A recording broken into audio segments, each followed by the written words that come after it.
केंद्र सरकार सरकारी संस्था को प्राइवेटाइजेशन करने के लिए जिस तरीके से काम कर रही है, ऐसा लगता है कि आने वाले 10 सालों में सभी बैंकों और सरकारी संस्थाओं का प्राइवेटाइजेशन हो जाएगा। क्योंकि सरकार प्राइवेटाइजेशन को लेकर काफ़ी तेज़ी से काम कर रही है और इसी कड़ी में अगले साल यानी कि 2023 में एक और बैंक प्राइवेट होने जा रहा है। सरकार का ऐसा मानना है कि प्राइवेटाइजेशन करने से देश के बैंकिंग सुविधाओं में सुधार होगा, जिसका फायदा देश की जनता को मिलेगा। इससे पहले भी सरकार फरवरी 2021 में ही 4 बैंकों के प्राइवेटाइजेशन की घोषणा कर चुकी है, जिसमें bank of India, Indian overseas bank, central bank of India और बैंक ऑफ महाराष्ट्र शामिल है। सरकार के द्वारा उठाए जा रहे इस कदम पर टीवी पर कई डिबेट्स हुए। विपक्षी पार्टी ने जमकर विरोध भी किया, लेकिन सरकार पर इसका कोई असर नहीं पड़ा और अब अगले साल तक एक और प्राइवेट बैंक का प्राइवेट होने की बात कही जा रही है। क्या है यह पूरी खबर, इसके बारे में विस्तार से बताएंगे, लेकिन उससे पहले नमस्कार, मेरा नाम घनश्याम सिंह है और आप जनता जंक्शन देख रहे हैं।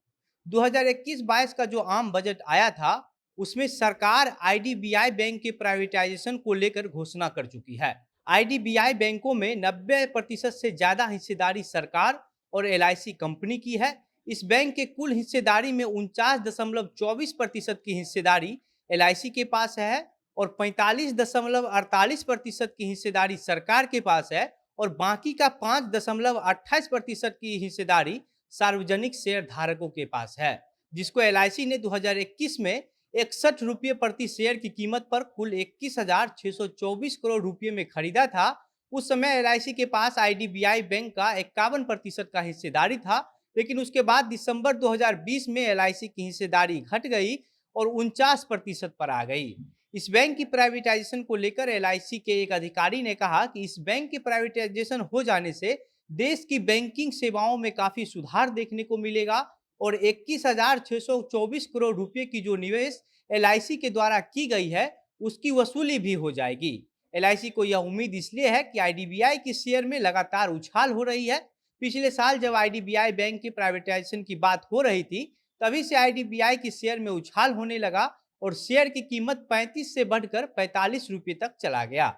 इसके अलावा आपको बता दें कि आईडीबीआई बैंक में कुल 18,000 के आसपास कर्मचारी हैं। इससे पहले जब उन 4 बैंकों को प्राइवेटाइजेशन की घोषणा हुई थी, उस समय बैंक ऑफ इंडिया के करीब 50,000, सेंट्रल बैंक ऑफ इंडिया के 33,000, इंडियन ओवरसीज बैंक के 26,000 और बैंक ऑफ महाराष्ट्र के लगभग 13,000 बैंक कर्मियों ने मिलकर सरकार के इस फैसले का विरोध किया था। लेकिन अब आईडीबीआई की बारी है। इसमें इन बैंक कर्मियों का क्या रुख रहता है, यह देखने वाली बात होगी। इसके अलावा आपको यह भी बता दें कि सरकारी बैंकों को लेकर सरकार की सोच बिल्कुल बदल गई है।